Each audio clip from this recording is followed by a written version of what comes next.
Bonsoir à tous, à chacun, à chacune, même ceux qui ont bravé les lignes de métro en panne et beaucoup de vent contraire. Donc, bienvenue à tous qui êtes là et à ceux qui nous voient à distance aussi. Tout d'abord, je tiens à remercier nos partenaires de leur confiance et de leur soutien. La Commission nationale française pour l'UNESCO pour son patronage, le CFRT Jour du Seigneur et l'équipe des techniciens qui captent et qui diffusent ces conférences.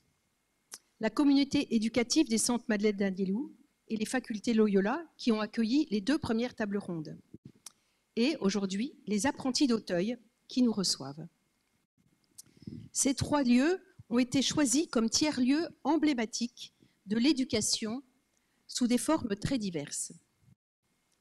Les apprentis d'Auteuil sont un lieu d'éducation où l'institution, qui n'est pas récente, mais œuvre depuis longtemps, met en œuvre l'accueil, l'accompagnement et la formation professionnelle d'un grand nombre de jeunes, dont la plupart vivent des situations familiales difficiles. Or, les familles, nous ne nous lasserons pas de le répéter, sont les premiers éducateurs de leurs enfants. C'est un questionnement que nous vous avons invité. Comment éduquer à un usage responsable des intelligences artificielles? Point d'interrogation. Avec l'objectif de contribuer à une mise en œuvre concrète de l'aspect éducation, de la recommandation de l'UNESCO sur l'éthique de l'intelligence artificielle, ce qui correspond à l'objectif de développement durable numéro 4 et de façon transversale à d'autres objectifs du développement durable. Les regards croisés des panélistes de ces 3 tables rondes abordent la question sous des angles différents et complémentaires. Ils appellent les usagers et les formateurs à des points essentiels de vigilance et nous ouvrent des pistes pédagogiques nécessaires dans ce paradigme nouveau de l'omniprésence des intelligences artificielles, telles que, entre autres, la nécessité d'une boussole éthique, de l'éveil de la conscience des jeunes et des moins jeunes et de leur responsabilité. La connaissance de soi, l'estime de soi en tant qu'être humain singulier, le rapport aux autres, à l'altérité, le sens du débat, le sens du concret, tout cela doit être renforcé. Ces approches, à la fois philosophiques, psychologiques, scientifiques, il serait important de les intégrer en tant que soft skills à l'enseignement de ce qu'on appelle la littératie numérique et plus largement dans des modules pédagogiques transversaux. L'objectif est que l'humain grandisse en humanité et qu'il sache mettre ses créations technologiques à son service et à celui du bien commun dans le respect de son environnement. Chers panélistes, un immense merci de venir partager ce soir votre expérience et votre vision. Je tiens à associer à ces remerciements toute l'équipe du CCIC, Centre catholique international de coopération avec l'UNESCO, qui a pensé et réalisé ce cycle de tables rondes. En particulier, notre vice-président et chef de projet, Éric Castelnau. La parole, oui, on peut l'applaudir.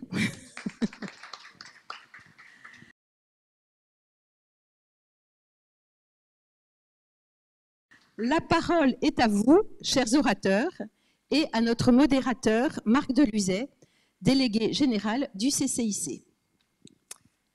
The floor is yours. Merci Isabelle. Alors, effectivement, cette 3e table ronde, elle est un peu plus centrée sur des solutions, des pistes, des repères par rapport à des éducateurs au sens large.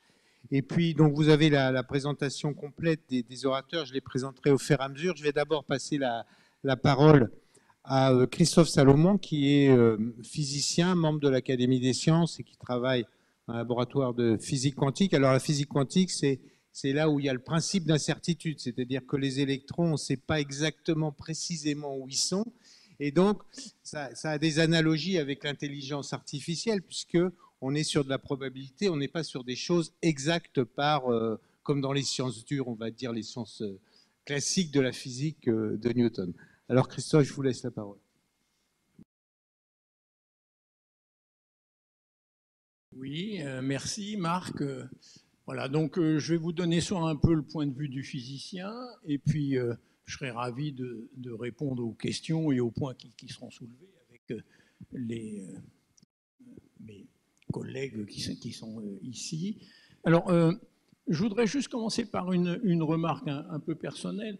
J'aime pas beaucoup le mot intelligence artificielle parce qu'il y a intelligence, quelque chose qui s'applique essentiellement à l'humain. Alors, on peut parler de l'intelligence des singes et tout ça, mais et le mot artificiel veut dire que on va remplacer une intelligence humaine par quelque chose. Et ce quelque chose, c'est une machine. Et là, je voudrais nous rassurer tout de suite, les machines sont très très loin d'être capables de faire ce qu'on fait avec son cerveau aujourd'hui, c'est-à-dire d'acquérir des signaux visuels, auditifs, etc., et de prendre des décisions rapidement qui sont fondées sur notre histoire, notre savoir-faire, notre mémoire. Donc, il ne faut pas non plus s'effrayer de ça, parce que les machines font des choses mieux que l'homme. Oui, mais pas tout. Hein. Donc ça, c'est le premier point sur lequel je voulais insister. La machine peut égaler l'homme. On a vu plein d'exemples. Les machines savent jouer aux échecs mieux que les humains maintenant. Et donc, ce premier point, je voulais souligner. Le deuxième point, c'est que l'année 2024, c'est vraiment l'année de l'intelligence artificielle. Et alors, ton prénom, c'est Pierre-Yves, va nous le rappeler avec son bouquin tout à l'heure. Je commence par dire que tout honneur, à tout seigneur, tout honneur, c'est des physiciens qui ont eu le prix Nobel pour l'intelligence artificielle cette année en 2024, hein, Hopfield et Hinton. Et alors, eux, je voudrais juste rappeler leur démarche un petit peu. Ils se sont dit, le cerveau, c'est compliqué, mais on sait qu'il y a des nœuds qu'on appelle des neurones et des synapses qui sont des liens entre les neurones. Est-ce que je ne peux pas faire des petits modèles, mais ultra simples, pour essayer de comprendre comment on peut créer une mémoire et des choses comme ça. Et finalement, ces modèles ultra simples se sont développés tellement, alors après des années, hein, leurs modèles initiaux, c'est 1970, c'est en 84 qu'il y a eu Hopfield a franchi un seuil important. Et maintenant, ça s'est développé grâce au progrès des ordinateurs et leur puissance, hein, dans un domaine tout à fait nouveau où on est capable de résoudre des problèmes très complexes. Alors, rassurez-vous, je ne vais pas vous décrire le type de problème complexe qu'on est capable de résoudre, ça prendrait toute la soirée et ce n'est pas l'objet de la soirée. Mais finalement, ces chercheurs, en se demandant qu'est-ce qui se passe dans le cerveau d'un humain, je vais faire des petits modèles avec des nœuds, hein, vraiment, des intersections de points, puis je vais mettre des liens avec un poids entre ces points, et puis je vais essayer d'optimiser une certaine fonction, hein, pour créer quelque chose qui va survivre, qui va servir, par exemple, de mémoire. Et donc, en termes savants, nous, on dit on va chercher l'état fondamental d'un système. Ça. Donc, je m'arrête là pour la physique. Et donc, il y a une explosion qui est due à la créativité de ces physiciens de départ et qui s'est développée très très rapidement dans énormément de domaines aujourd'hui. Donc on y reviendra.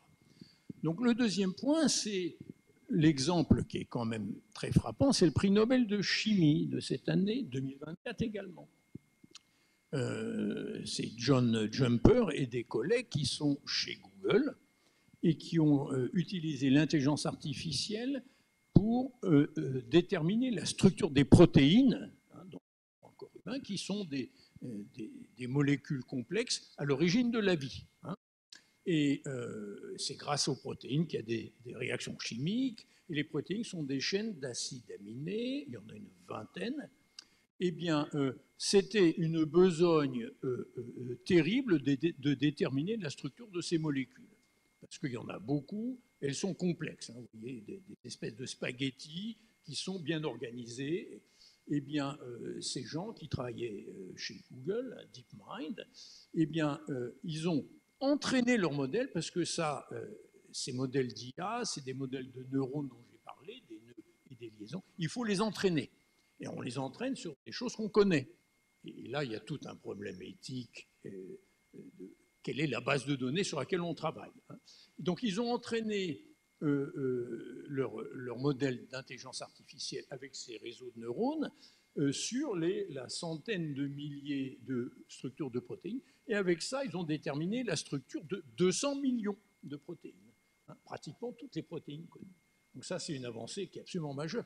Et alors, déterminer la structure des protéines, ça va avoir des applications considérables en biologie, évidemment, parce qu'on commence à comprendre où vont s'attacher les bonnes cellules, ce qui marche bien, quand il y a une pathologie, qu'est-ce qui se passe. Donc il va y avoir des applications considérables avec ce type d'intelligence artificielle.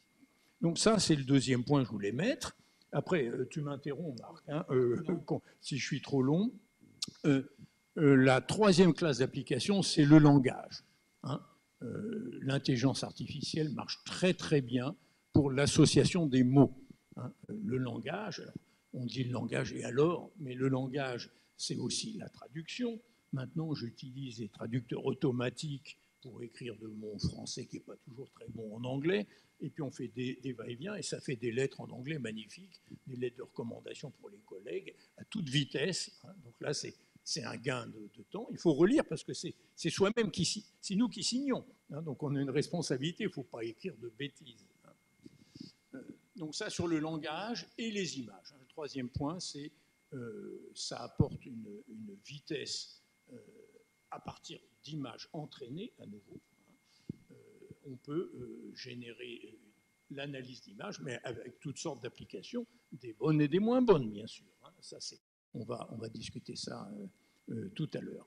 Donc, se pose la question de l'entraînement sur quel type d'image, la base de données, qui possède ces bases de données, hein, et comment on les travaille. Donc là, si j'arrive au point éducatif, mon premier point personnel, hein, c'est il faut jouer avec.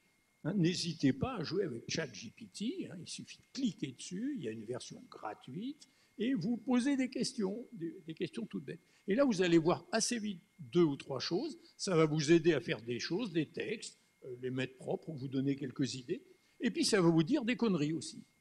Hein, donc là, c'est une question fondamentale, c'est que ça n'est pas un système vraiment intelligent.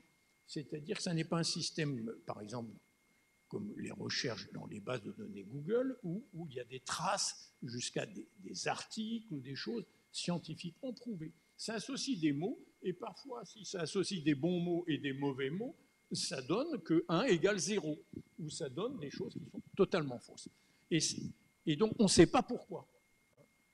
Pour certains algorithmes, on sait très bien, on constate qu'ils marchent très bien, mais c'est un sujet de recherche actuel de dire pourquoi ça marche si bien. Donc c'est pour ça qu'il faut être prudent avec tout le système.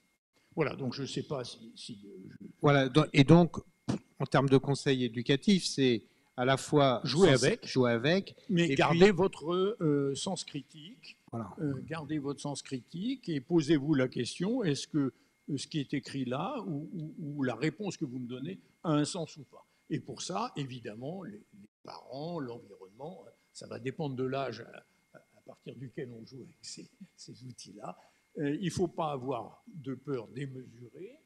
Les professeurs, par exemple, avaient très peur à une époque en disant ben voilà, ils vont tous faire leur devoir à la maison avec ChatGPT et je vais avoir toujours la même copie à corriger. Ça, hein, donc, bien sûr, il y a des alertes et il y a des corrections qu'on peut apporter et que les professeurs sont très bien capables d'apporter.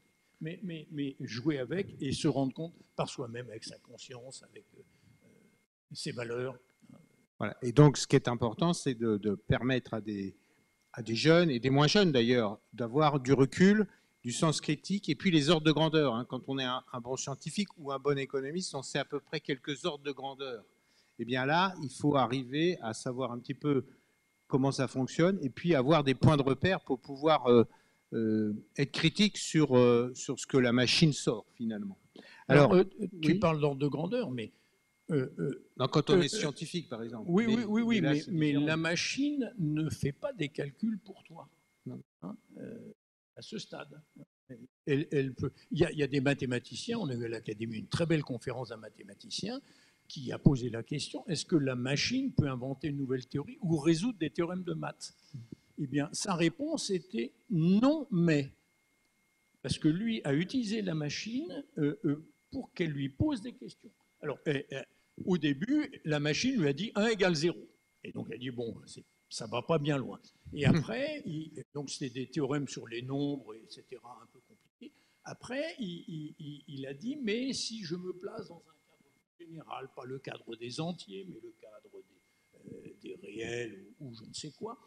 Et finalement, lui a réussi à prouver le théorème, mais dans un cas particulier, mais avec l'aide de la machine qui, sans arrêt, lui disait « Avez-vous pensé à ça ?»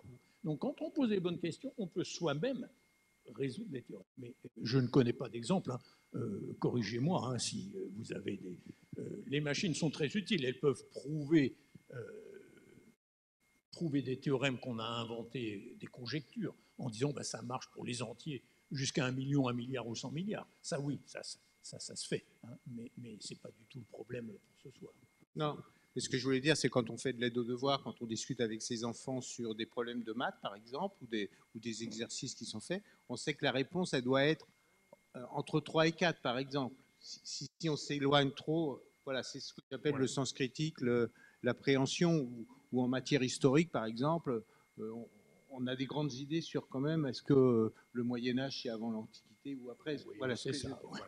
Et donc, non, mais c'est pas, ça veut dire qu'en matière d'intelligence artificielle, ce que vous nous dites, c'est qu'il faut jouer avec pour pouvoir acquérir des réflexes pour prendre un peu de recul sur ce que dit la machine. Alors, on va rentrer dans peut-être des considérations plus pratiques là, avec Joséphine Corcoran, qui est la secrétaire adjointe du Conseil national du numérique, pour dire très vite et ce que c'est, et puis surtout qui a développé toute une soixantaine de cafés IA à travers la France, avec tout public, hein, c'est-à-dire des jeunes, des moins jeunes, sur appréhender l'intelligence artificielle, échanger et débattre de l'utilisation et de comment s'en servir.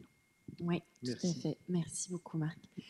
Bonsoir à toutes et à tous. Je suis ravie d'être avec vous ce soir. Peut-être avant de vous présenter un peu plus ce qu'on fait avec Café IA, je peux vous présenter ce qu'on fait au Conseil, parce que tout le monde ne connaît pas forcément le Conseil national du numérique.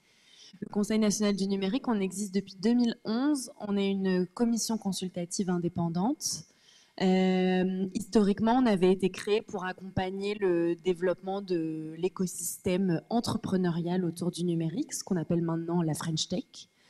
Et puis, au fur et à mesure des années, on s'est rendu compte que le tissu économique commençait à se densifier et que les sujets numériques posaient quand même pas mal de soucis et appelaient à une régulation. Donc, on est entré dans un deuxième âge du Conseil. On a eu un rôle de conseil des politiques publiques et de régulation. Et puis, depuis 2020-2021, la régulation du numérique s'est en fait déportée au niveau européen, avec de plus en plus de textes et en même temps des débats publics assez clivants sur ces questions.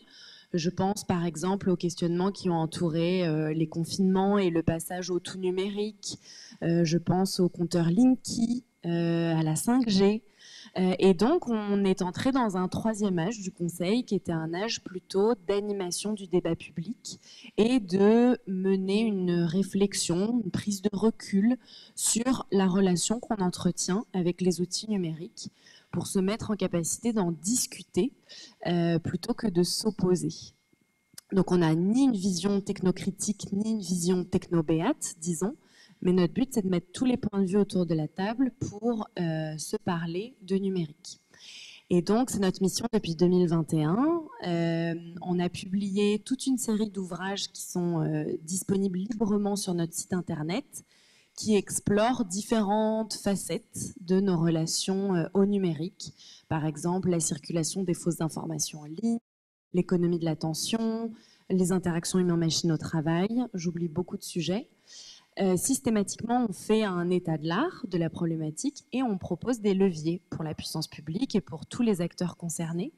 Et en fait, ce dont on s'est aperçu, c'est que dans tous ces ouvrages, quel que soit le sujet qu'on traitait, au-delà des propositions thématiques, on avait toujours une proposition commune qui était la nécessité de diffuser une culture numérique partagée. Qu'est-ce qu'on entend par là? Moi, j'aime bien prendre la métaphore du permis de conduire. Quand on a son permis, on ne sait pas forcément comment le moteur fonctionne, mais on a tous son code de la route. Pour le numérique, c'est un petit peu pareil. On n'est pas obligé de savoir coder précisément un algorithme pour quand même comprendre un petit peu comment cet outil fonctionne, qu'est-ce qu'il peut faire, qu'est-ce qu'il ne peut pas faire, et l'utiliser ou ne pas l'utiliser en connaissance de cause. Donc, une fois qu'on a dit ça, on a voulu joindre le geste à la parole et on a lancé en 2022 une démarche qui s'appelle Itinéraire numérique. On est allé partout en France, on a fait plus de 120 déplacements à la rencontre justement de celles et ceux qui organisent des temps d'échange avec des citoyens et des citoyennes pour diffuser cette culture numérique partagée, que ce soit dans des entreprises, dans des tiers-lieux, dans des écoles, dans des EHPAD. On a vraiment rencontré tout type de public et on en a tiré une restitution qui appelait à poursuivre au niveau national et à plus grande ampleur que nos 120 déplacements, qui étaient beaucoup à l'échelle de l'équipe parce qu'on est 10, mais qui restent faibles à l'échelle de toute la France, et donc qui appelait à poursuivre cette démarche. Donc ça, c'était fin 2023.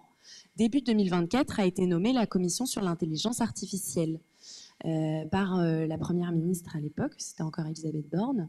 Cette commission a rendu ses travaux en mars et la première de ses propositions, c'était justement cette diffusion d'une culture numérique partagée sur l'IA. Et le président de la République, en mai, nous a confié au Conseil national du numérique la mission de coordonner cette démarche qui a pris donc un nouveau nom, Café IA, puisque l'idée c'est de se réunir pour parler d'IA autour d'un café. Voilà, c'est dit très simplement. Donc pour vous dire un petit peu précisément ce que c'est Café IA et où on en est de cette démarche, Café IA, voilà, l'objectif c'est de soutenir, promouvoir, fédérer toutes les initiatives, parce qu'il y en a énormément qui existent dès à présent, d'échanges, de débats, d'expérimentation autour de l'intelligence artificielle. Donc un café IA, encore une fois, c'est un moment où on se parle d'IA. Alors je le dis de façon très large et c'est à dessein parce qu'en fait on peut toucher des publics très différents et on peut le faire de façon très diverse. Donc ça peut être très simplement des chaises en cercle avec des post-it pour noter des appréhensions ou des attentes vis-à-vis de l'IA qu'on met ensuite en commun anonymement, mais ça peut aller jusqu'à des formats plus poussés de jeux, d'expérimentation d'outils, de conception, par exemple de son assistant personnalisé grâce à l'IA. Voilà, on peut vraiment imaginer plein de formats différents. Le but étant d'avoir toujours 4 piliers, la montée en compétences, encore une fois, comprendre un peu comment ça marche. On a commencé à en parler. Qu'est-ce que ça fait, qu'est-ce que ça ne fait pas. Le deuxième pilier, c'est le débat. Encore une fois, être dans une posture d'écoute et de dialogue. Le troisième pilier, c'est l'expérimentation, parce qu'on est convaincu qu'on débat mieux d'un sujet quand on l'expérimente concrètement. Et le dernier pilier, c'est la mise en action. Pour se dire, en fait, à l'issue d'un café IA, qu'est-ce qu'on fait pour ne pas que ça reste lettre morte, même si juste se réunir et en discuter, c'est déjà très bien. On peut imaginer plein de débouchés. Je pense par exemple, si dans une école, on a envie d'organiser un café IA parce qu'un outil pédagogique nourri d'intelligence artificielle est proposé à des élèves pour permettre une pédagogie plus personnalisée, eh ben, on peut se dire qu'à l'issue de ce café IA, on dresse une charte de bon usage pédagogique de l'IA. Pareil en entreprise, si jamais mon système informatique me propose un nouvel outil avec de l'IA, on peut organiser un café IA pour s'en parler, comprendre à quoi ça sert, faire part de ses besoins en tant que travailleur, en tant que manager, etc. Et puis à l'issue de ce café IA, par exemple, amorcer un cycle de formation pour monter en compétence sur cet outil ou sur l'IA en règle générale. Voilà. C'est un panorama assez large à la fois pour vous montrer la diversité des situations dans lesquelles il peut être pertinent d'organiser un café IA et des débouchés qui peuvent en ressortir. Où on en est à date, donc on est sur le projet depuis mai, on a déjà organisé une 60aine de cafés IA, nous, Conseil national du numérique, mais aussi plein de cafés IA se sont organisés sans nous ou avec notre concours, sans qu'on anime forcément sur le terrain. Notre objectif, c'est d'en organiser 100 d'ici à février, parce qu'en février, la France accueille le sommet d'action sur l'intelligence artificielle.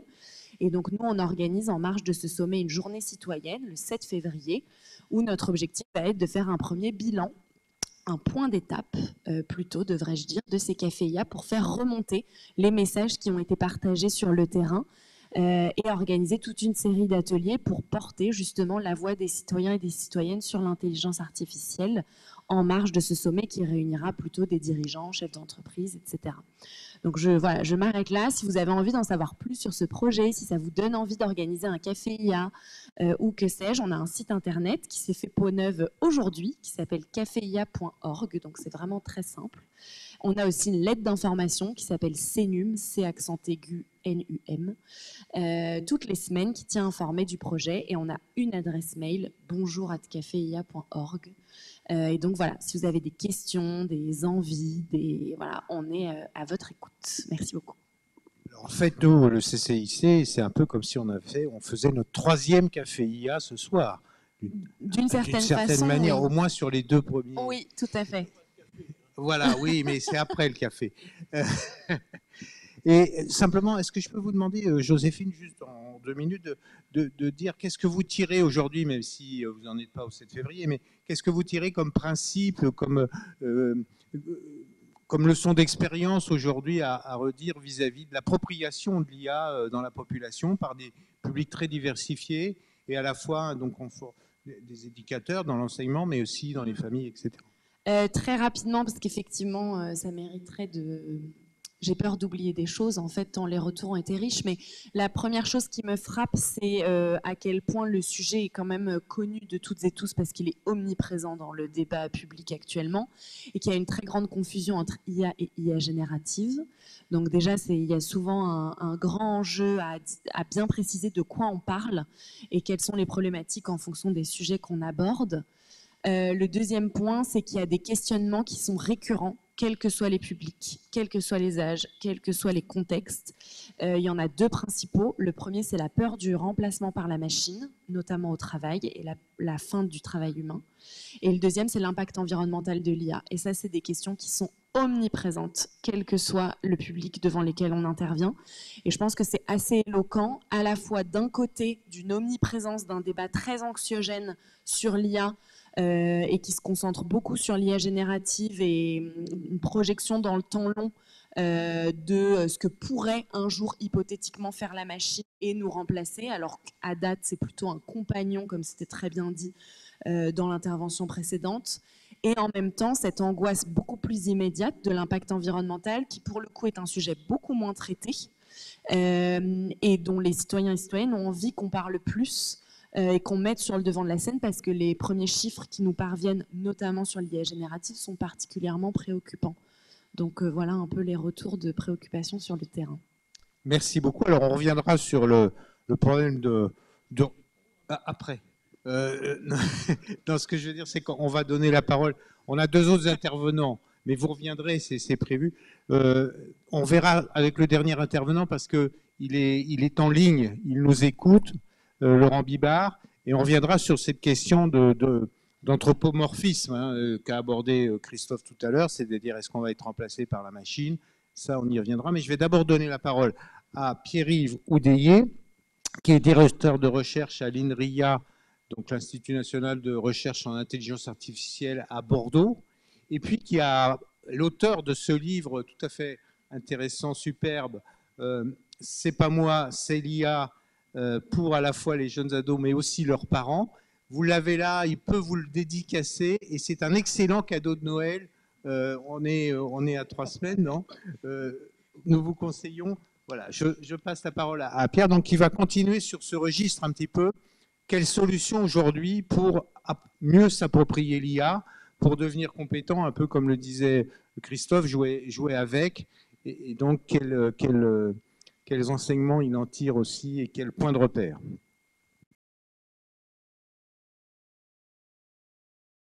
Merci beaucoup. Je suis ravi d'être là avec vous aujourd'hui. Je me présente en 2 mots avant de rentrer dans le sujet de la présentation. Je dirige un laboratoire de recherche à INRIA. INRIA, c'est un peu comme les CNRS, mais spécialisé dans l'informatique. C'est la plus grosse structure de recherche en informatique d'Europe, en fait. Et mon laboratoire fait des travaux à la frontière entre IA et sciences cognitives, et on s'intéresse à la modélisation des mécanismes de la curiosité et de son rôle dans les apprentissages chez l'enfant. Et ça nous amène à beaucoup d'interactions avec des questions éducatives. Et c'est de ces questions éducatives dont je vais vous parler aujourd'hui. Et je ne vais pas vous parler d'IA en général, je vais vous parler plus spécifiquement de l'IA générative. Donc l'IA générative. Alors l'IA générative, de quoi on parle? En fait, on parle de ces logiciels comme ChatGPT qui sont capables de produire du texte qui ressemble au texte qui est produit par les humains. On parle de logiciels comme Midjourney qui est capable de produire des images qui ressemblent aux images qui sont produites par les humains. Ou on parle de logiciels qui sont capables de produire des vidéos qui ressemblent aux vidéos qui peuvent être produites par les humains, à tel point que dans quelques mois, vous verrez apparaître des films entiers avec un scénario cohérent et des images qui ressemblent absolument à des images totalement réelles.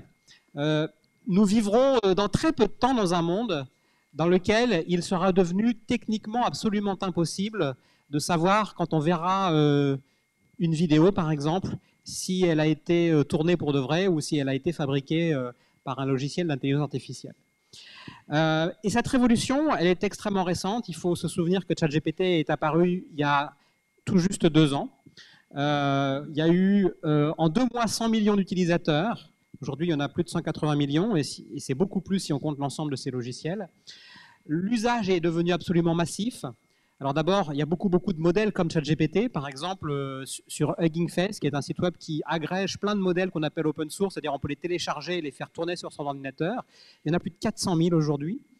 Alors en France, les plus de 35 ans n'utilisent pas encore beaucoup ces logiciels, seulement 22%, mais chez les 25-34 ans, c'est autour de 47%. Chez les 18-24 ans, c'est autour de 70%.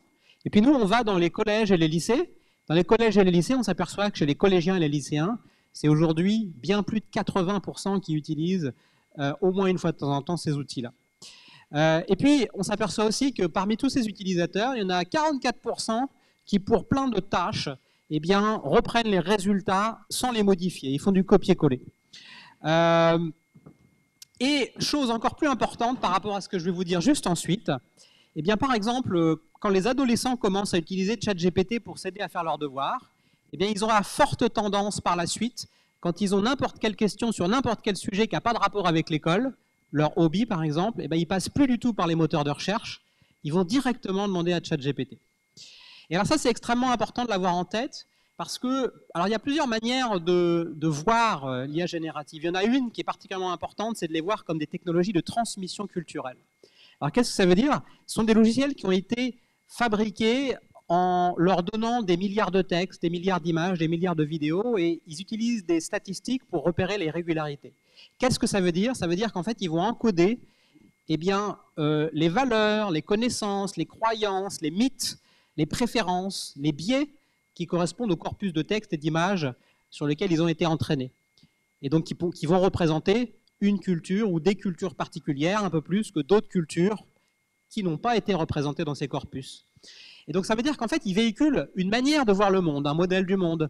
Et ça, c'est particulièrement important quand on vient de réaliser que ces outils aujourd'hui sont utilisés comme des outils d'accès à la connaissance et à l'information par un nombre grandissant d'acteurs.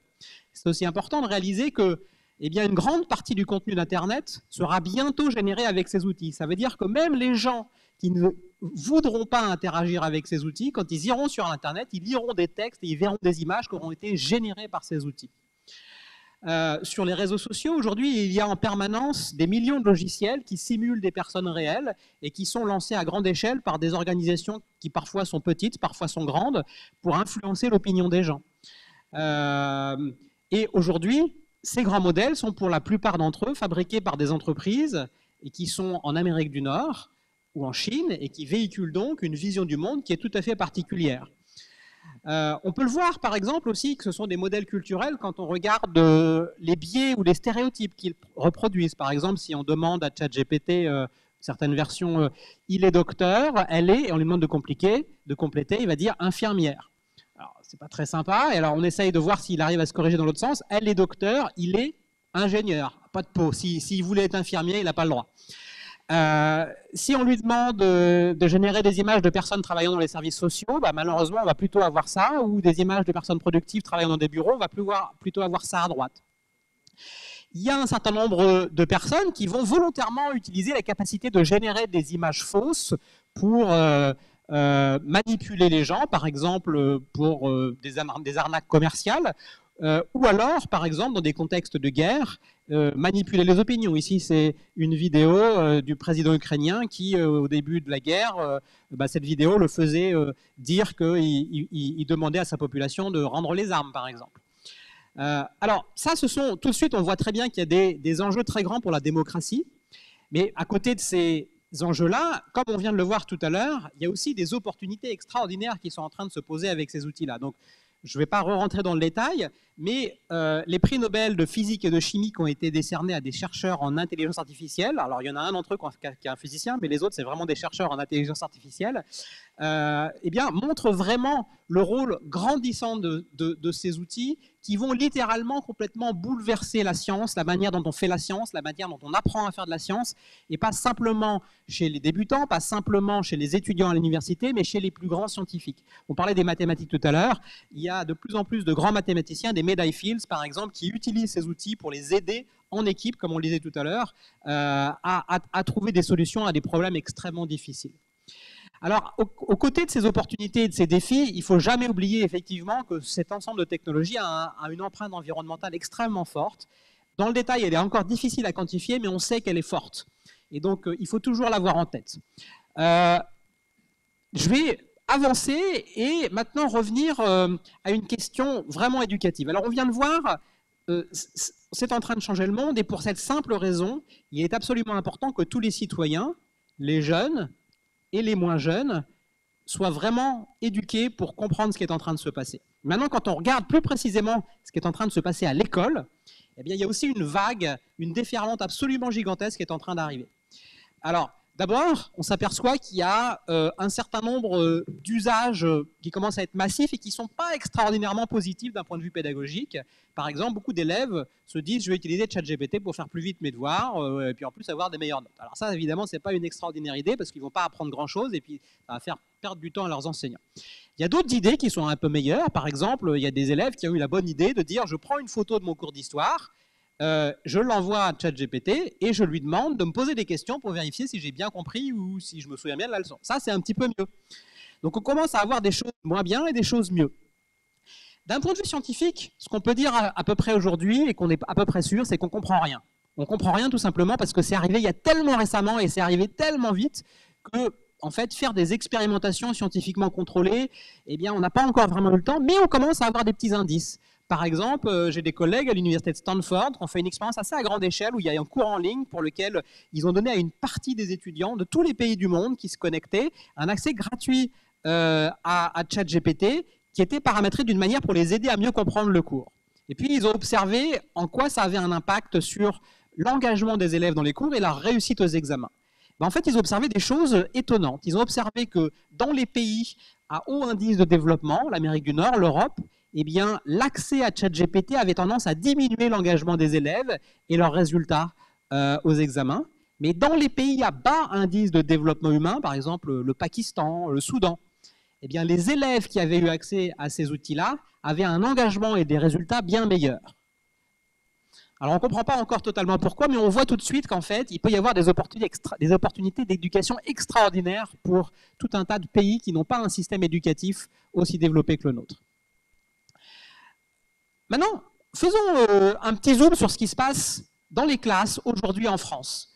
En fait, on a fait une expérimentation au mois de mai-juin dans les collèges de Nouvelle-Aquitaine, et puis on s'est posé la question, est-ce que les élèves, dans quelle mesure ils arrivent à comprendre un tout petit peu et utiliser un tout petit peu de ChatGPT, par exemple, quand on leur donne un petit exercice de science, un petit exercice de recherche, par exemple comme celui-ci, on leur montre une image imprimée sur un papier et on leur dit « Anna veut comprendre les propriétés de la lumière, elle a commencé par un test simple en laissant tomber son crayon dans un verre d'eau, voici ce qu'elle a vu. Ton but est de comprendre pourquoi l'apparence du crayon est différente. » Et à partir de là, on leur donnait accès à ChatGPT et on leur donnait des questions qu'ils pouvaient potentiellement poser à ChatGPT. Volontairement, certaines questions étaient bien formulées et d'autres questions étaient moins bien formulées. Alors, exemple de question bien formulée, qu'est-ce qui fait qu'un crayon change de direction lorsqu'il est mis dans un verre d'eau? Exemple de question moins bien formulée, pourquoi un crayon devient-il différent? Et alors, on leur demandait à chaque fois, vous pensez que c'est une bonne question, une mauvaise question? Si vous voulez, vous pouvez la poser. Si vous pensez qu'elle est mauvaise, vous pouvez poser votre question, celle que vous voulez. Et puis ensuite, ils avaient la réponse de ChatGPT, et puis ils avaient la possibilité de reformuler, de continuer la question. Eh bien, figurez-vous que ces exercices qui n'avaient rien de sorcier, eh bien, sur la population d'élèves qu'on a étudiée, eh bien, la moyenne du groupe, c'est 10 sur 20. Pas très glorieux. Et quelques élèves qui avaient d'excellentes notes, d'autres qui avaient 2 ou 3 sur 20, mais la plupart, ils avaient autour de 10 sur 20. Et en fait, on s'est vraiment aperçu que pour la plupart des élèves, ils étaient absolument incapables de faire la différence entre une bonne question et une mauvaise question posée à ces systèmes-là.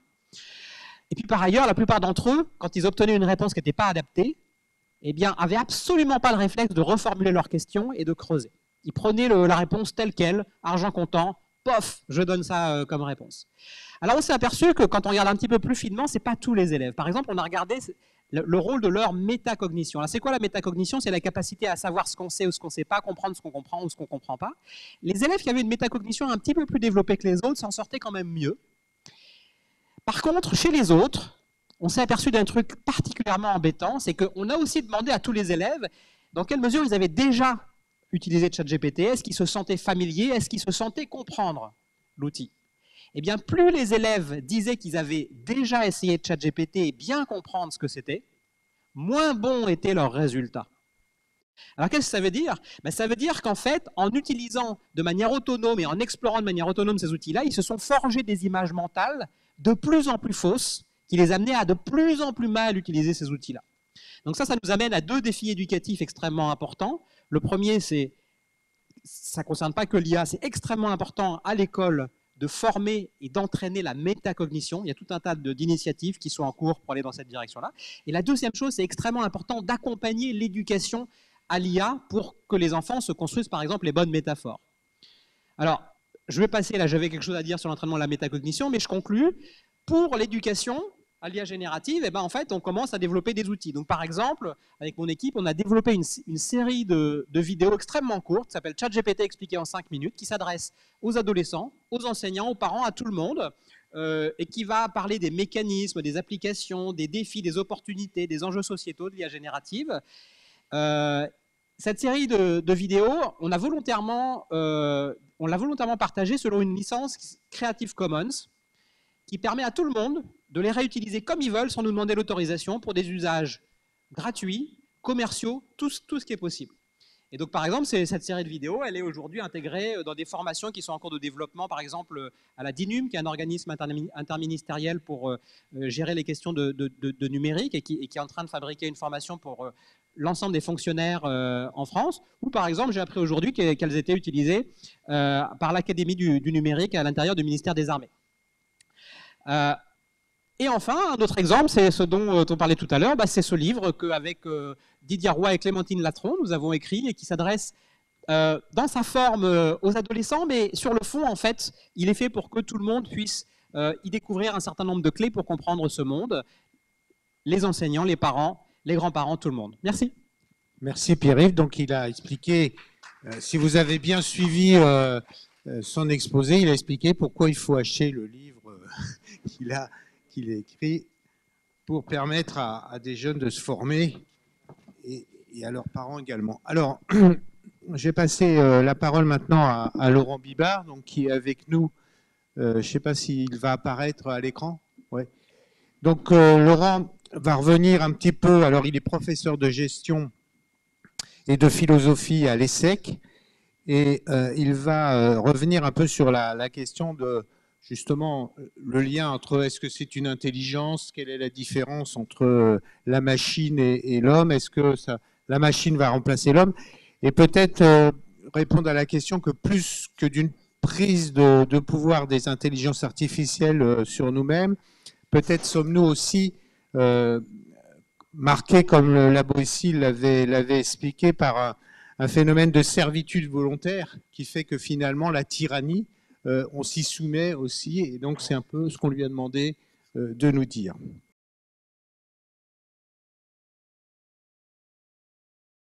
D'abord, mes excuses d'être à distance, c'était, voilà, je ne pouvais pas être présent sur place.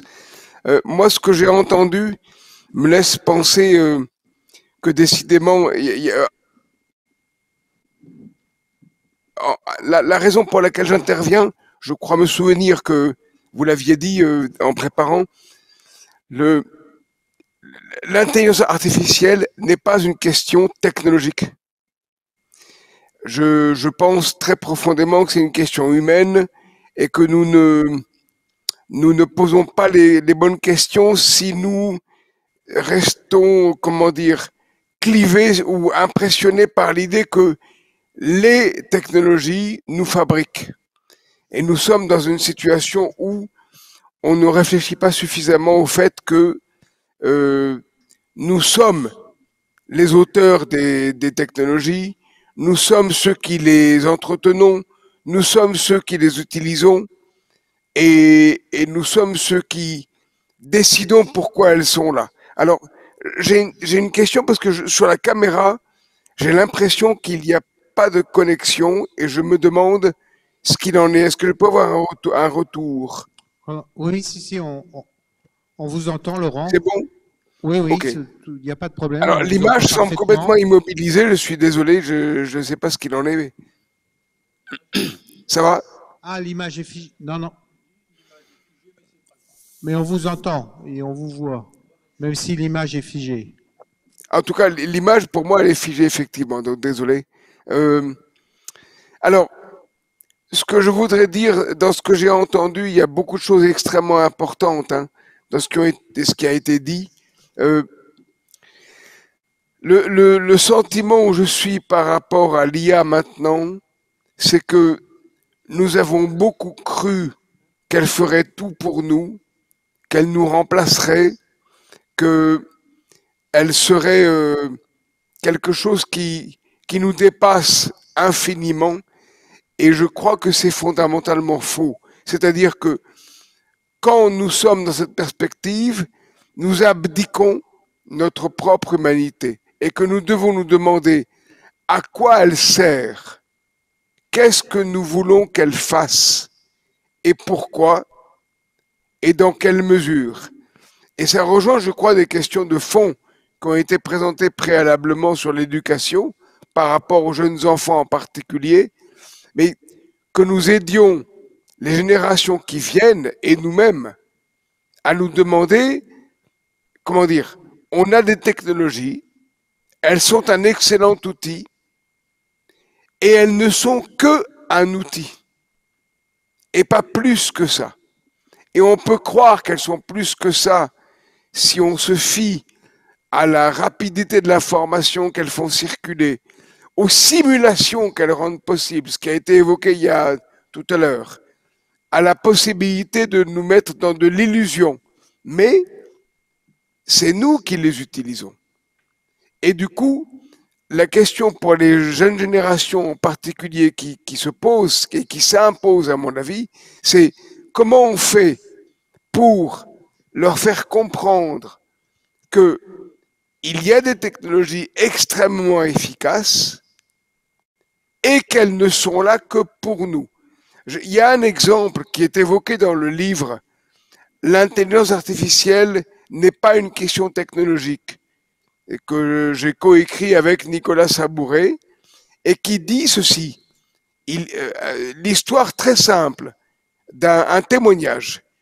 Un utilisateur qui n'est pas spécialiste de l'IA et qui, devant la question posée avec son épouse pour ses enfants, de savoir comment on va faire pour que les enfants ne soient pas obnubilés par l'IA et en même temps qu'ils ne soient pas exclus. C'est-à-dire que le couple parent ne voulait pas imaginer qu'on enlève l'usage de l'IA pour leurs enfants. Et ils se demandaient comment faire pour qu'à la fois les enfants ne soient pas exclus et ne soient pas non plus fascinés par l'IA. Alors, le père a une compétence particulière, évidemment, très peu de gens l'ont, mais il a eu la compétence pour faire la chose suivante. Il a mis ses deux enfants devant un ordinateur et devant un iPhone. Il a fait fonctionner les écrans. Les enfants ont été fascinés par le fonctionnement des écrans. Et puis, il a arrêté le fonctionnement des écrans. Il a démonté et l'ordinateur et l'iPhone. Il a posé sur la table toutes les pièces constituant les deux machines et il leur a dit, voyez, ça n'est que ça. Puis il a remonté les machines, les a remises en route. Et les enfants n'ont jamais été fascinés par les machines. Et cet exemple que je vous évoque, il rejoint quelque chose de très important actuellement, qui est la prise de conscience progressive à laquelle il a été fait allusion précédemment, que les IA ont une énergie gigantesque, électrique et à tous égards, que nous allons progressivement, sans aucun doute, épuiser, et qui demande que nous nous demandions, nous adultes, mais jusqu'à quand utiliserons-nous et pourquoi les IA? Et mon propos n'est pas de ne pas utiliser les IA, mais de se demander pour quelles fonctions sont-elles indispensables? Pourquoi les voulons-nous véritablement et jusqu'où? Et à partir de ces questions-là, de se demander jusqu'où est-ce que nous tolérons l'utilisation de l'énergie qu'elle consomme alors qu'on n'y pense pas du tout. En tout cas, il y a quelques années, on n'y pensait absolument pas. On y pense maintenant, un peu plus. Mais on doit se demander jusqu'où voulons-nous les utiliser et pour quelles raisons. Et du coup, je viens à une question tout à fait importante qui a habité notre passé il y a une dizaine d'années, qui était de fantasmer que l'IA remplacerait l'intelligence humaine, qu'on serait dépassé, débordé par nos technologies. Et là, je crois qu'il est tout à fait capital de se demander, on veut bien être débordé peut-être, mais qu'est-ce que ça veut dire pour nos existences? Et en même temps, quel sens ça a? Et je crois qu'on peut dire que ça n'a pas de sens. Nous demander si nos machines que nous fabriquons, que nous inventons, que nous maintenons, dont nous assurons le fonctionnement, que nous utilisons, vont nous dépasser, n'a pas de sens. Et à l'heure actuelle, où il y a des personnes qui ont une importance, un rôle politique, pas seulement économique, mais politique, et je pense évidemment à quelqu'un comme Elon Musk, qui influence considérablement la planète, est-ce qu'on ne doit pas résister, c'est-à-dire se demander, mais à quoi ça sert? Et que voulons-nous par rapport aux technologies? Et donc, l'enjeu n'est pas seulement de réfléchir simplement, disons, posément à ce que les technologies nous offrent, mais de manière plus décidée à ce que nous voulons faire des technologies. Et ça me semble être le débat fondamental. Alors, je ne sais pas où je suis par rapport au temps qui m'est imparti. J'ai peut-être pris moins de temps, peut-être un peu plus de temps, je ne crois pas, mais moi, je voudrais livrer pour l'instant cet enjeu. Et nous sommes dans une situation économique, politique, morale, on pourrait dire, peut-être métaphysique, tout à fait importante, qui nous impose de réfléchir très attentivement par rapport aux enjeux géopolitiques qui concernent l'IA, jusqu'où voulons-nous quoi? Et jusqu'où voulons-nous accepter quoi? Et de la part de qui? Et la question, je pense, n'est pas du tout secondaire.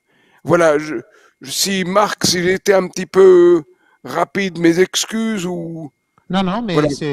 Vous êtes tout à fait dans le temps. Ça correspond aussi à ce qu'on s'était dit, c'est-à-dire, moi je suis persuadé de ça, c'est qu'on est lancé dans un système où si nous n'y faisons pas attention, nous pouvons construire notre propre servitude. C'est-à-dire qu'effectivement, on peut utiliser l'intelligence artificielle pour supprimer des emplois, mais encore une fois, ce n'est pas la machine qui les supprime, c'est bien ceux qui les mettent en œuvre. C'est ce que vous nous dites et je pense que c'est effectivement une question à poser sur le sens et à discuter de ça avec l'ensemble des générations, et ça rejoint ce qu'on a dit tout à l'heure. Alors, Maintenant, Laurent, on vous entend et vous nous entendez. Ce que j'avais prévu, c'est qu'on puisse prendre 10 minutes pour échanger entre vous. Je ne sais pas, Christophe voulait réagir tout à l'heure à ce qu'avait dit. Oui, c'est pas très important ce que je veux dire là, mais c'est juste que, et ça a été très bien mentionné par l'orateur précédent, ça coûte une énergie formidable, l'IA, l'IA apprentissage. Et les gens en sont conscients. Hein. La question, c'est les gens ne veulent pas garder les yeux ouverts là-dessus. Il suffit de regarder que Google est en train de remettre en état Three Mile Island, la centrale nucléaire qui avait été quasiment arrêtée, simplement parce qu'il y a des besoins en électricité majeurs pour faire fonctionner. Et ça, on sait très bien, c'est chiffré. Et donc, si on regarde la propagation de l'IA, le nombre d'utilisateurs et tout, on va aller dans un problème énergétique majeur. Il faudra choisir entre la voiture électrique et l'IA. Donc là, il y a une vraie question de société. Et comme c'était très bien dit, c'est une question collective. Alors après, la réponse est-elle au niveau national, au niveau européen, au niveau mondial? C'est beaucoup plus compliqué à discuter, ça. Alors Joséphine, oui, je vous laisse. Non, mais je suis complètement d'accord. Enfin, je suis totalement alignée. Consommation énergétique, consommation en eau aussi. Parce que tous ces centres de données, data center pour éviter un anglicisme, demandent énormément d'eau pour être refroidis et beaucoup de systèmes de production d'électricité et d'énergie utilisent de l'eau. Et donc aujourd'hui, on manque de données, mais les premiers chiffres qui nous parviennent et ordres de grandeur montrent par exemple que générer une image sur un logiciel type Midjourney, c'est l'équivalent de la consommation énergétique d'une recharge pleine de son smartphone et une demi-bouteille d'eau. Donc c'est quand même assez énorme. Voilà, donc on en revient à la question du besoin en fait et de s'interroger. Parce qu'on a cité aussi plein d'usages hyper vertueux de l'IA et qui peut être vraiment un compagnon pour augmenter nos capacités. Et donc, il y a un vrai enjeu à se questionner. Est-ce que là, c'est vraiment pertinent de faire appel à de l'IA plutôt qu'à un autre outil? Je pense par exemple à des requêtes Google. Parfois, c'est beaucoup plus efficace et on a le même résultat juste en demandant une information sur un moteur de recherche classique plutôt qu'en demandant à ChatGPT et la consommation énergétique est dans un rapport de 1 à 10. Donc, c'est quand même assez important.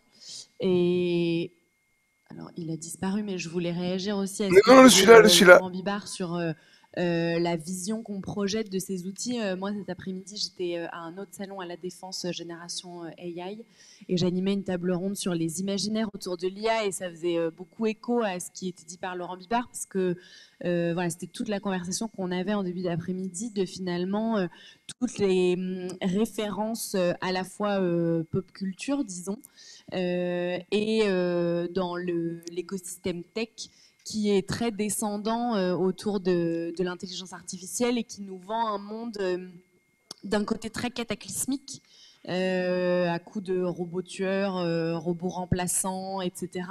Et d'un autre côté, toujours cette fuite en avant que la technologie va nous sauver d'un certain point de vue.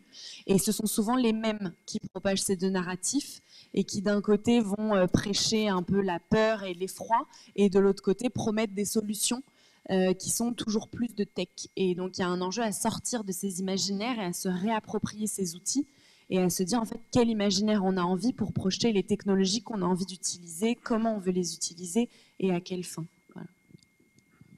Merci beaucoup. Pierre-Yves, par rapport à ce qu'a dit Laurent, est-ce que vous voulez réagir, dire quelque chose? Vous n'êtes pas forcé. Hein. Alors, juste peut-être qu'est-ce que ça veut dire prendre en compte le coût énergétique quand on travaille sur des nouveaux dispositifs? Je peux donner un exemple dans le domaine de l'éducation.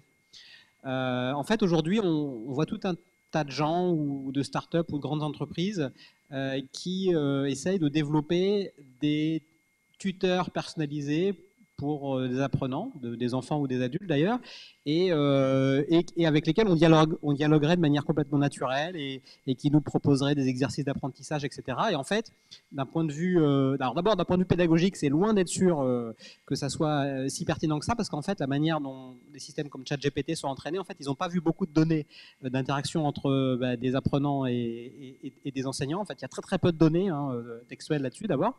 Et puis même s'il y avait des données comme ça, en fait, si on est capable de construire quelques démonstrations à petite échelle de ce genre de système, si on imaginait que ça fonctionnait vraiment bien d'un point de vue pédagogique, une fois qu'on imagine que tous les élèves aient ce truc-là, en fait, ça ne peut pas fonctionner d'un point de vue énergétique. Donc ça veut dire en fait qu'il faut penser l'utilisation de ces outils d'une autre manière. Et il se trouve que par exemple dans le domaine de l'éducation, il y a d'autres formes d'IA qui sont beaucoup plus anciennes, qui existent depuis longtemps, qui sont déjà déployées dans des logiciels à relativement grande échelle, par exemple pour proposer des séquences d'exercices qui sont optimisés pour chacun des élèves. Et dans ces logiciels-là, de manière traditionnelle, les exercices eux-mêmes, ils sont écrits à la main par des enseignants. La partie intelligence artificielle, c'est celle qui personnalise avec chaque élève. Et donc, il y a déjà des choses extrêmement positives qui existent, mais par contre, fabriquer ce genre de système, ça demande encore un effort d'écriture des exercices qui est absolument considérable. Pour un prof de maths, par exemple, qui va écrire ces exercices, ce qui est intéressant pour lui, c'est de dire, bon, il y a ces 5 exercices, ces 5 types d'exercices qui sont importants, donner 2-3 exemples, mais après, par exemple, si on travaille avec des fractions pour l'école primaire, s'amuser à faire 53 variantes d'exercices avec des fractions, avec des camemberts, des pizzas, des machins, c'est pas ce qu'il y a de plus épanouissant. Mais en fait, il faut vraiment le faire à grande échelle dans ces systèmes-là. Et ben aujourd'hui, par exemple, dans mon équipe, on travaille sur ce genre de problématiques aussi avec des entreprises du monde EdTech, et on réfléchit à utiliser des systèmes d'IA générative, pas en face-to-face, pas directement en interaction avec les élèves, mais en amont, pour la pré-génération de contenu éducatif à très grande échelle. Mais une fois que c'est pré-généré, ça ne coûte pas si cher que ça. Ensuite, il n'y a plus du tout dans la boucle d'IA générative. Et ça, du coup, c'est beaucoup plus frugal. Donc ça, c'est une manière assez concrète de voir que si, dès le début, on a en tête le coût énergétique, finalement, on va fabriquer des systèmes de manière totalement différente.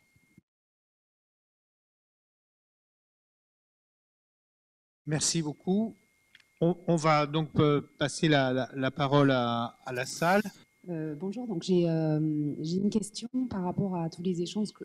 Ah oui, je vais peut-être me présenter. Donc, Jeanne-Marie Trantoul-Gadra, je travaille aux apprentis d'Auteuil. Donc, merci beaucoup pour vos interventions. J'ai une question autour du Digital Service Act qui pose comme principe que tout ce qui est illégal hors ligne doit l'être en ligne. Et par rapport à l'ensemble des messages, la dernière intervention, est-ce qu'on peut dire que finalement c'est un message fort ou c'est une goutte d'eau dans cet océan de questionnements philosophiques, éthiques autour de l'intelligence artificielle? Est-ce qu'on doit se réjouir ou s'inquiéter? On va prendre la deuxième question là avec Albert. Mon père. Et moi, c'est Albert Kabougué. Je suis salésien de Don Bosco. Je suis de l'Union mondiale des enseignants catholiques. Et je suis aussi au CCIC. Alors moi, ma petite préoccupation, c'est dans la pratique. Quand je me déplace avec les jeunes, je vous donne un exemple, même pour arriver au coin de la rue, ils doivent utiliser GPS. Et quand j'entendais vos interventions, je me disais, moi je me posais même des questions avant, est-ce que ces outils aujourd'hui ne nous rendent pas faibles? Celui qui ne sait pas bien les utiliser, il devient le plus faible. Même pour faire un petit simple calcul, 5 x 5, il va toujours utiliser une machine. Et quel conseil est-ce que vous pouvez donner aujourd'hui? Puisque moi, quand je marche avec les jeunes, je sais que si je vais comme ça, je vais tourner, c'est pas à gauche ou à droite, je vais trouver un métro. Mais aujourd'hui, pour trouver un métro, il faut toujours un téléphone. Même si c'est à 100 mètres. Ouais, que ce sont des choses qui nous rendent encore de plus en plus faibles, surtout pour les futurs, les générations futures. Qu'est-ce qu'on peut donner comme conseil aux parents, aux éducateurs aujourd'hui, laisser libre cours ces situations? Moi, c'est ma préoccupation dans 10 ans, 20 ans, 50 ans. Alors, deux questions différentes. Une question. Laurent, vous avez entendu les questions? Oui, alors j'ai bien entendu la deuxième. Je ne suis pas sûr d'avoir compris tout à fait la première, mais pour la deuxième, moi je donnerais volontiers un avis simple, très simple. Il faut apprendre à se déconnecter régulièrement. Aux jeunes, il faut apprendre à lâcher le téléphone portable, à lâcher toutes les technologies de temps en temps. Pas toujours, c'est pas systématique, c'est pas contre les technologies, mais c'est pour les aider à se reconnecter avec une connexion réelle qui est celle de nous-mêmes avec le monde où nous vivons. Et donc, de temps en temps, de lâcher sur les connexions. Voilà pour la deuxième question. Elle me paraît capitale. Si un étudiant ne sait pas où est le métro alors qu'il est à 100 mètres, comme vous l'avez dit tellement bien, et qu'il a besoin de ChatGPT ou d'un GPS pour repérer où il est, c'est catastrophique. Et donc, il est capital de s'exercer régulièrement à ne pas être connecté par les machines. Voilà le point essentiel.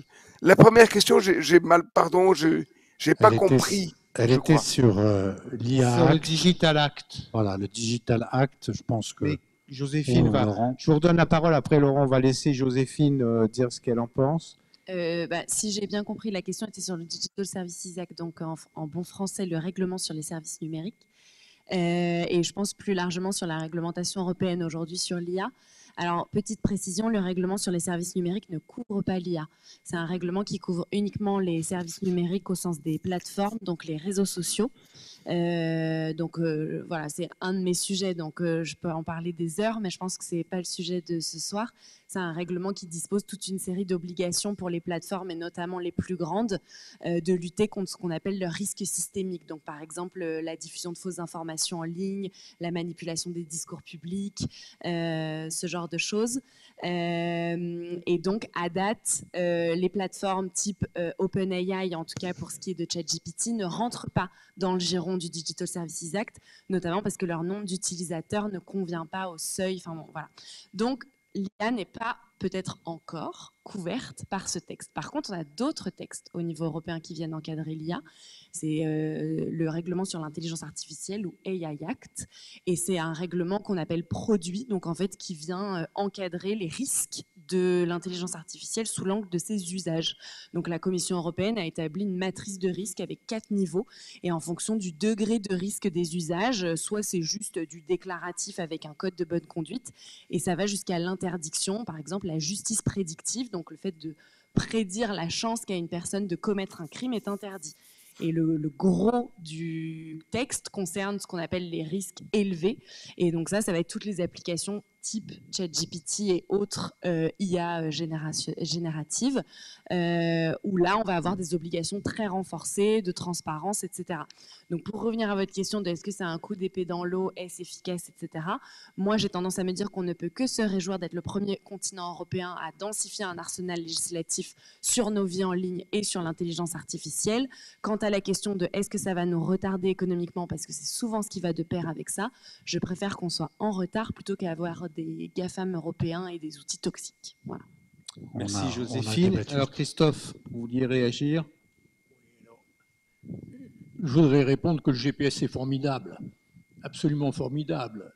Tout le monde l'utilise et il y a une bonne raison, c'est que ça vous simplifie la vie considérablement pour venir ici, pour aller partout. Donc c'est un gain de productivité absolument pour tout. Et donc je suis d'accord avec vous que du point de vue éducatif, il faut le mettre off de temps en temps, mais c'est quand même un outil formidable. Et il y a des horloges très précises dans les satellites GPS grâce au développement technologique. Alors, je voulais juste rebondir sur ta remarque juste avant. Il y a des règles, mais elles ne sont pas respectées. Hein, donc, on voit le réseau X. Là, j'ai un exemple bien connu sur le réseau X. Il y a 10 ans, il y avait 30% de personnes qui étaient climato-sceptiques au sens où elles ne croyaient pas à l'augmentation de la température du globe à cause de l'homme. Hein. Et 70% qui croyaient effectivement que c'est les activités humaines qui sont responsables du réchauffement climatique. Eh bien, depuis qu'Elon Musk a racheté X, maintenant c'est une personne sur deux qui est climato-sceptique. Et ce qui ne reflète pas du tout. Ça veut dire que les gens sont complètement manipulés par les informations. Donc on a un exemple très négatif, mais la régulation n'a pas encore agi sur ce type de réseau. On est toujours en retard, en fait. Et puis après, j'aurais une question toute amusante pour Pierre et Pierry. C'est, tu as parlé de films qui vont être complètement créés par l'IA. Qu'est-ce qui va nous dire que ça va être des bons films ?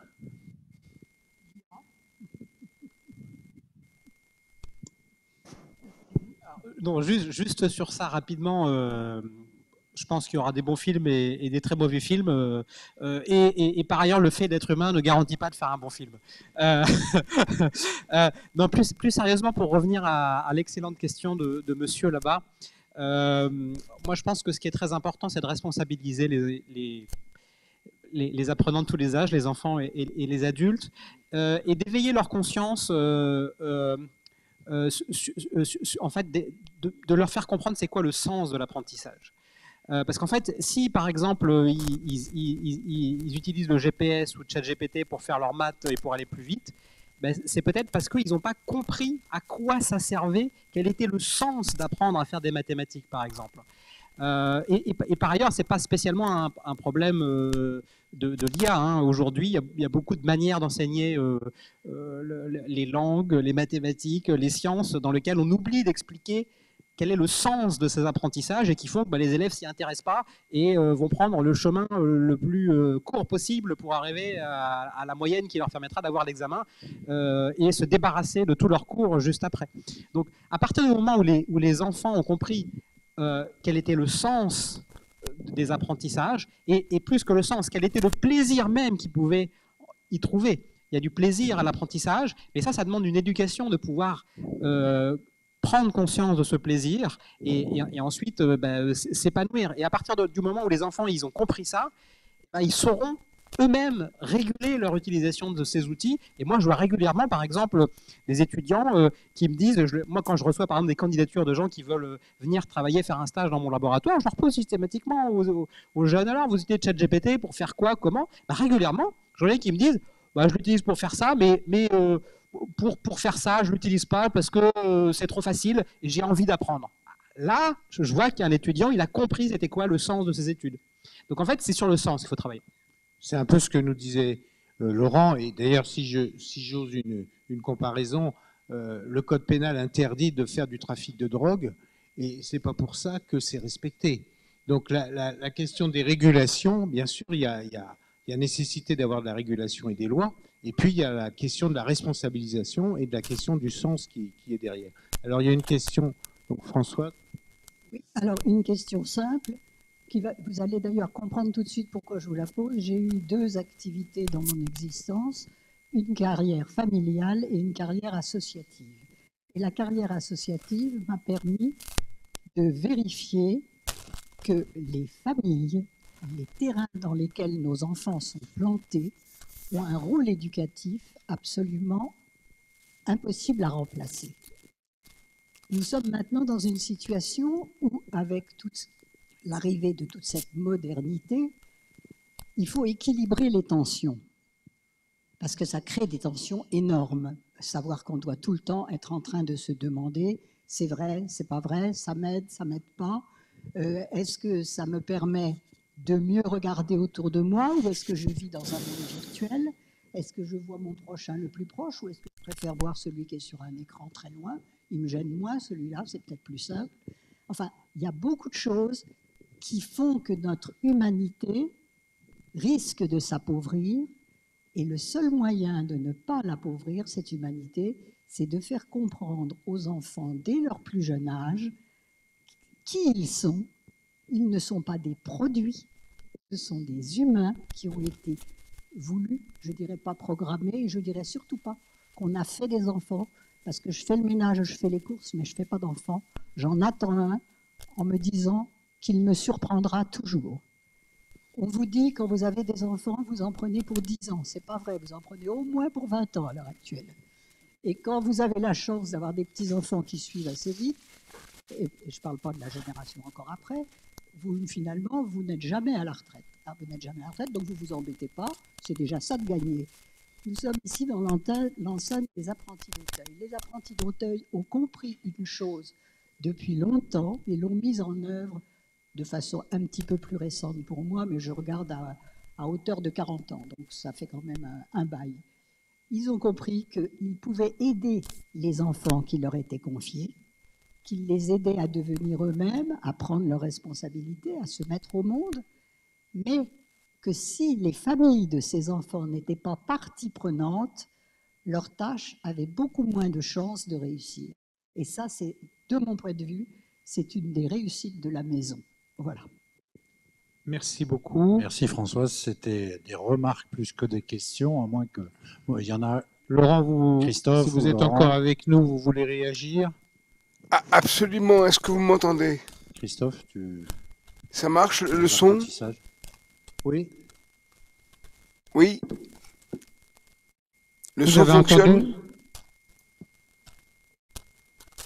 Est-ce que le son fonctionne? Oui, oui, très bien, on vous entend. Alors, moi je voudrais dire que je souscris totalement à ce que Madame vient de dire, et dans le sens suivant, un enfant, comme le disent les taoïstes, c'est un point de vue sur le monde qui n'a jamais existé avant et qui n'existera plus jamais après. Ça veut dire que la rencontre avec un enfant, elle est totalement inédite, ineffable, singulière. Et que là, nous avons tout à apprendre. Et du coup, ça libère l'avenir.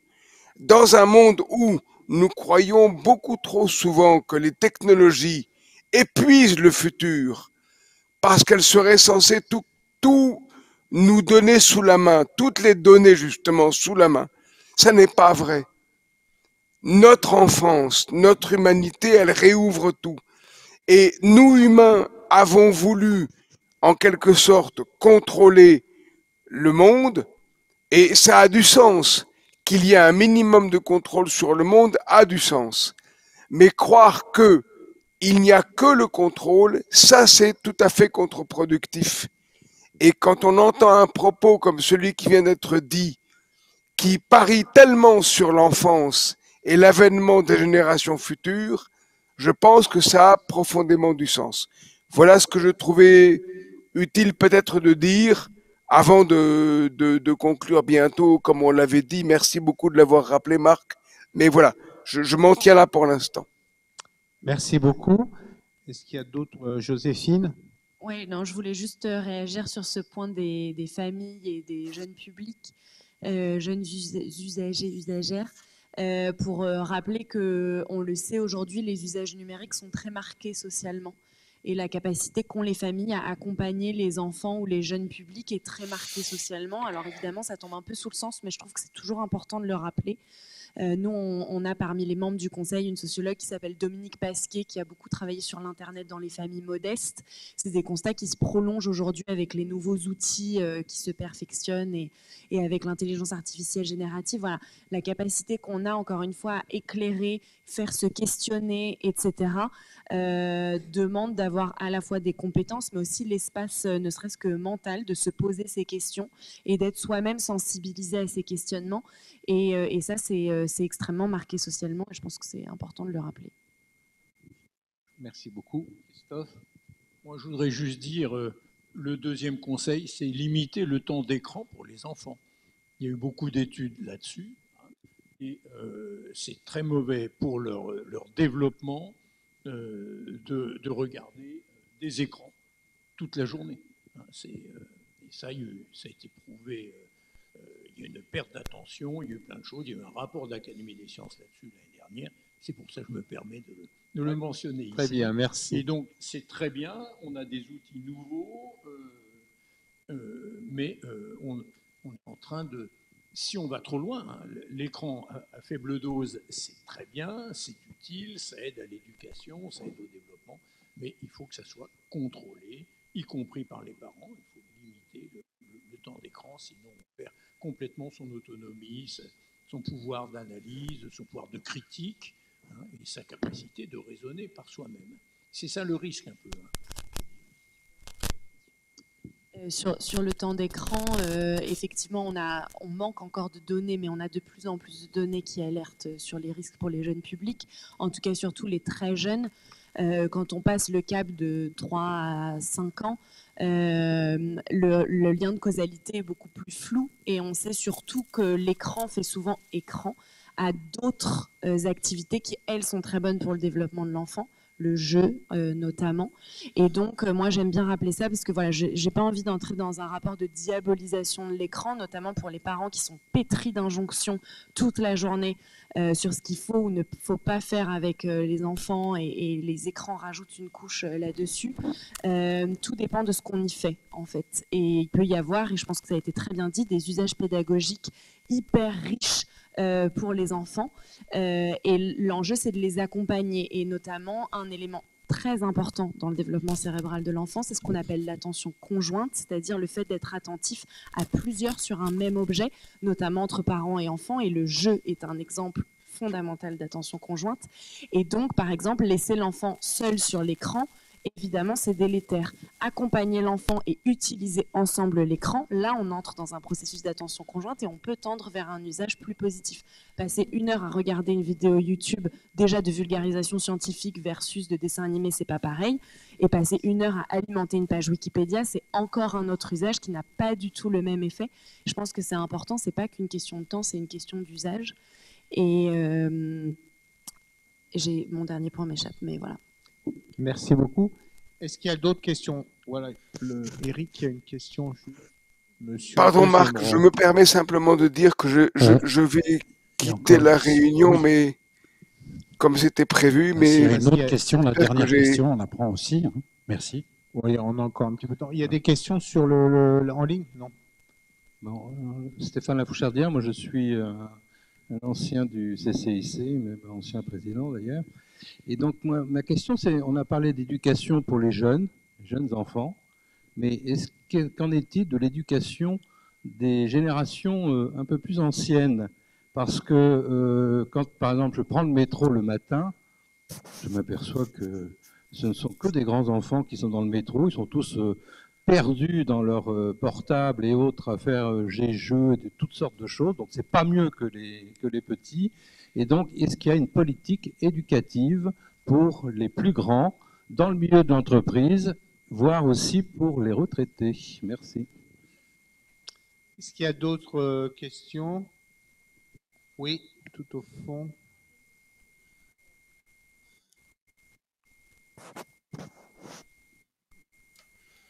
Merci. Non, c'est pas une question, c'est juste de réagir par rapport à ce qui était dit et que effectivement nous aussi à la question qui se pose de l'exemplarité en fait. Hein, aussi, c'est compliqué de fixer des règles quand nous-mêmes, parce que ces outils on les utilise pour différents usages et c'est difficile pour un enfant de distinguer l'usage pour voilà, pour soit se repérer dans l'espace, soit pour un usage professionnel, soit pour un usage récréatif. Voilà, c'est compliqué. Donc il y a cette question d'exemplarité, voilà, qui fait écho un peu à ce que disait monsieur. Encore une? Sinon, je vais... Ah. Attends, il y en a une derrière.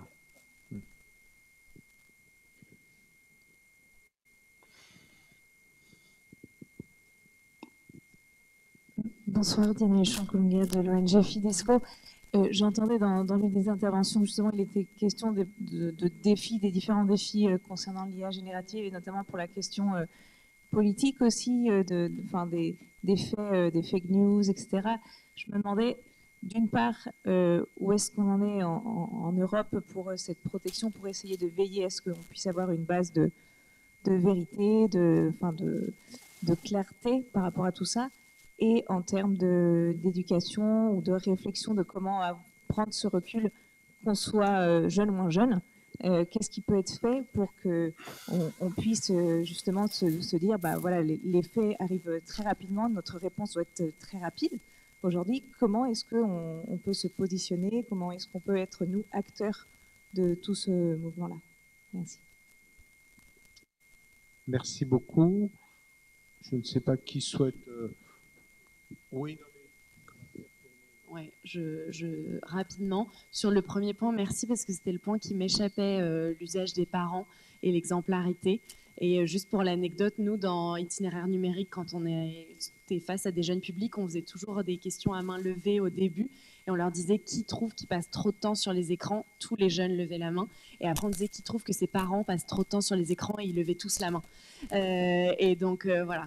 Merci beaucoup d'avoir soulevé ce point parce que voilà, c'était celui qui m'échappait tout à l'heure. On pointe beaucoup du doigt le temps d'écran des enfants, mais peut-être pas assez celui des adultes qui les entourent. Sur le deuxième point, sur les contenus générés artificiellement, et je pense que du coup vous mentionniez les deepfakes et tous ces contenus qui altèrent le réel, disons, où on en est du droit. Donc dans le règlement sur l'intelligence artificielle, il y a un article qui demande à ce que ces contenus soient explicitement identifiés comme ayant été générés ou altérés par intelligence artificielle. La question, c'est celle de la faisabilité ensuite, parce que c'est très dur techniquement d'apposer ce marquage. Il y a différentes techniques qui sont à l'étude, mais aujourd'hui, aucune n'est parfaitement fiable, soit parce qu'un contenu est tagué comme ayant été généré artificiellement alors qu'il était réel, soit vice-versa, parce qu'on arrive parfois à enlever ce marquage. Et donc l'autre pendant, comme on a aujourd'hui du mal à agir à la création du contenu, c'est sa diffusion. Et donc là, on est plutôt du côté du règlement sur les services numériques et des algorithmes qui vont mettre en avant ces contenus, parce qu'aujourd'hui, on est dans un modèle des réseaux sociaux où ce type de contenu est particulièrement mis en avant parce que très viral. Et dans un modèle d'économie de l'attention, ce sont des contenus qui sont très mis en avant.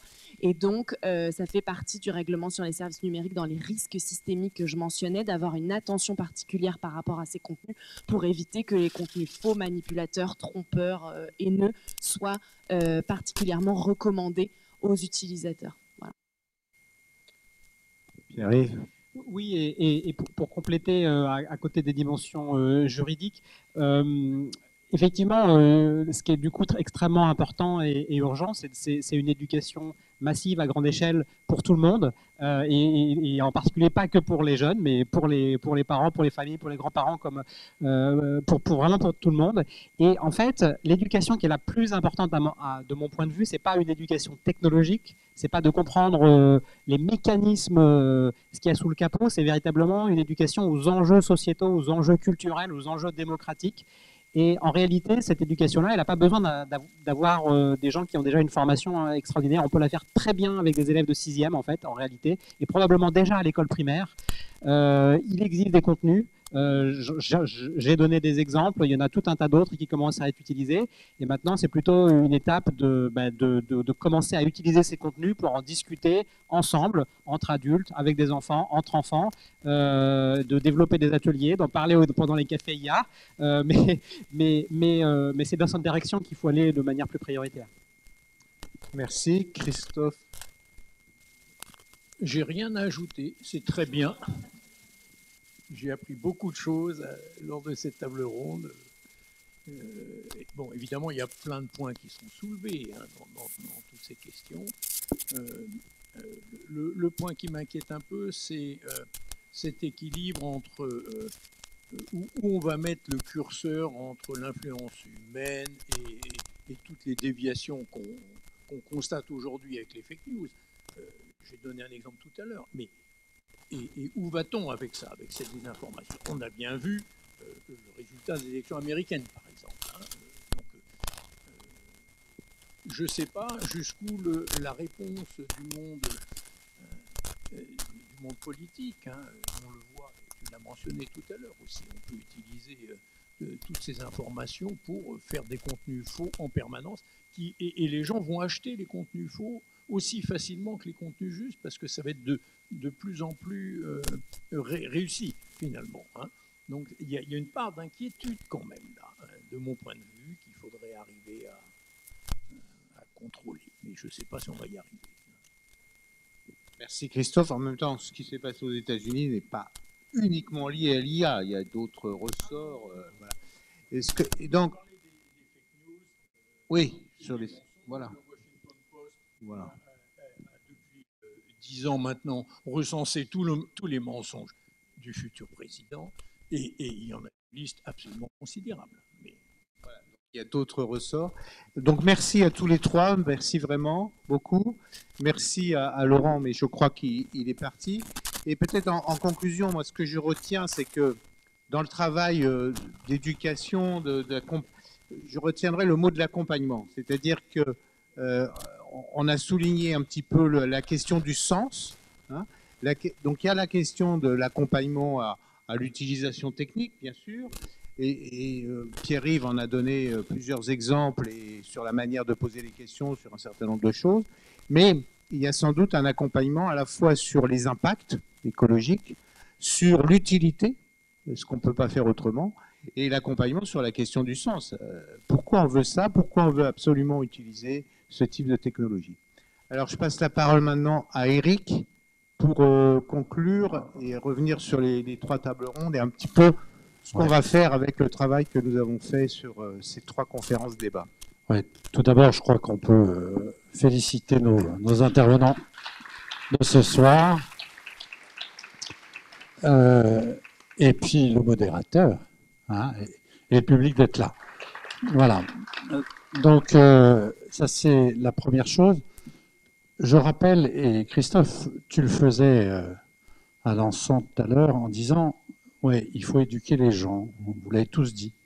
Et c'était notre préoccupation au début quand on a démarré ce deuxième cycle de conférences, c'est comment éduquer à une IA responsable. C'était ça notre sujet. Donc, je rappelle qu'on a fait 3 tables rondes. Vous étiez peut-être pas là pour toutes les tables rondes, mais c'est juste pour que vous compreniez la logique. Éthique et IA, de quoi parle-t-on? Il s'agissait pour nous de comprendre un peu ce qui se passait. D'accord? On a eu la chance d'avoir, pour aborder les défis éthiques et juridiques, une neuroéthicienne, en la personne de Laure Tabouy, qui est venue nous expliquer ça très bien. On a eu aussi la chance d'avoir notre présidente bien-aimée, Isabelle, qui est là, qui nous a expliqué comment ça marchait de façon très didactique. On a eu Christian Bic, qui nous a expliqué sur le plan juridique quelles étaient les limites qu'il pouvait y avoir et quelle était la vocation de l'UNESCO par rapport à l'éducation. Ça, c'était important. Et puis, on a eu la chance d'avoir un de mes amis, le fils d'un de mes amis, Timothée, qui a monté une start-up. Ils sont 5000 aujourd'hui. Il est revenu à Amsterdam et il a fait un doctorat en intelligence artificielle. Donc, on commençait à comprendre qu'on n'allait rien comprendre à tout, mais que ce n'était pas aussi simple que ça et qu'il fallait mettre de l'éthique là-dedans. Et puis, la table ronde numéro 2, animée par notre excellent Didier, parlait de l'âme et de la réflexion. Vous voyez qu'aujourd'hui, on a retouché à la réflexion, beaucoup. Comment on peut être réflexif, faire usage de discernement? On est parti assez haut avec Monique, qui est ici, dans des réflexions philosophiques. On est parti avec le père Thierry Magnin, le recteur de la Cato de Lille, qui est mathématicien, et nous a fait réfléchir effectivement au fait que de ce qui sortait, ce que tu disais Christophe, ce qui sort de l'IA, il faut le questionner. Alexandra Maurice aussi, elle est à Bordeaux, dans ta région, et elle intervient sur le terrain, donc elle est en contact avec des enfants. Et enfin Louis de Laume, qui nous a fait un cours de philosophie de l'IA assez étonnant. Je dois dire qu'on a tous été passionnés par ce qu'il nous a fait. Puis aujourd'hui, on termine avec les repères et les pistes pour éduquer. Alors, on a dit repères et pistes, on n'a pas la réponse, d'accord, évidemment. L'imagerie médicale, mais il nous faut fournir des repères éducatifs et merci d'en avoir parlé aussi bien. Je ne représente pas les intervenants, même pour ceux qui sont en ligne. Donc, merci à tous. Ça ne tourne pas. Voilà. Hop, hop. Alors, les conclusions et les pistes de réflexion. Rapidement, j'ai essayé de synthétiser ce qui avait été fait des 3 tables rondes et notamment de ce soir. Donc, c'est le gageur. Veuillez m'excuser si j'ai oublié des choses. D'abord, Développer une pensée critique face à l'IA, c'est évident, c'est-à-dire introduire des réflexions sur la responsabilité humaine que l'on a, inspirées par des enseignements, pourquoi pas religieux, le respect de la création, la dignité humaine. Est-ce que dans les logiciels que l'on produit ou que l'on écrit, ça doit être mis en avant et on doit veiller à ce que ça soit mis en avant. Mettre en avant le rôle de l'IA comme un outil au service du bien commun. Ceux qui sont familiers avec la pensée sociale de l'Église sauront ce dont je parle, et non comme un substitut à la liberté humaine. On a entendu des mots de vérité tout à l'heure. Hein. La sensibilisation, deuxièmement, à la culture numérique pour tous. Organiser des espaces interreligieux. Interreligieux, ça veut dire interreligieux, il n'y a pas que les catholiques. Pour discuter des impacts éthiques et spirituels des technologies. Promouvoir des valeurs comme la justice, la solidarité, la transparence dans les usages numériques. Troisièmement, former à la littératie de l'IA. Ça, vous l'avez entendu par Isabelle. Ça veut dire quoi? Ça veut dire promouvoir une culture numérique choisie et non subie. On a parlé d'éteindre son portable. Hein, et qu'elle soit inscrite dans les parcours pédagogiques, ceux qui font de l'enseignement savent ce dont je parle. Enfin, il faut inclure des perspectives philosophiques dans les discussions sur les biais et les limites. Laurent a été un très bon orateur sur le sujet pour se poser la question de où est la vérité. Parce que le sujet, c'est la vérité. Il y a l'homme et puis la vérité. Comment on remet l'homme au milieu de tout ça? Offrir et promouvoir des outils permettant de savoir si la technologie respecte les principes d'équité et de dignité. Enfin, le quatrième principe des 6 principes, c'est l'éthique et la responsabilité. Adopter une éthique enracinée dans des principes universels comme la bienveillance, la vérité, pour guider les usages de l'IA. Alors vous voyez que c'est large, hein. Sensibiliser sur les dangers de déshumanisation et de l'importance de préserver la relation humaine dans les interactions médiées par la technologie. Et j'ai particulièrement aimé vos interventions à tous les deux. Travailler en 5e point sur la diversité culturelle, l'inclusion et la spiritualité, c'est-à-dire respecter et valoriser la diversité des croyances dans le développement et l'utilisation de l'IA, y compris des non-croyants. Impliquer des acteurs religieux pour s'assurer que les systèmes d'IA reflètent bien les valeurs transcendant les biais culturels ou économiques. Vous avez parlé, Alexandre, de problématiques sur les classes moins favorisées qui sont plus éloignées de l'IA. On ne va pas parler de l'Afrique, puisque l'UNESCO a cette vocation-là, et nous aussi. Enfin, les enjeux pédagogiques et philosophiques qu'on a vus aujourd'hui, encourager le discernement spirituel dans l'usage des IA. Ces technologies sont-elles ou doivent-elles servir à humaniser ou à déshumaniser? Je ne m'étends pas là-dessus. Et intégrer des enseignements religieux et techniques. Vous allez voir ce qu'on est en train d'essayer ce sur quoi on essaie de travailler, c'est-à-dire comment je me positionne moi par rapport à autrui. Est-ce que cette machine doit me servir à moi ou doit servir à faire progresser les autres? Et par les autres, l'humanité. D'accord?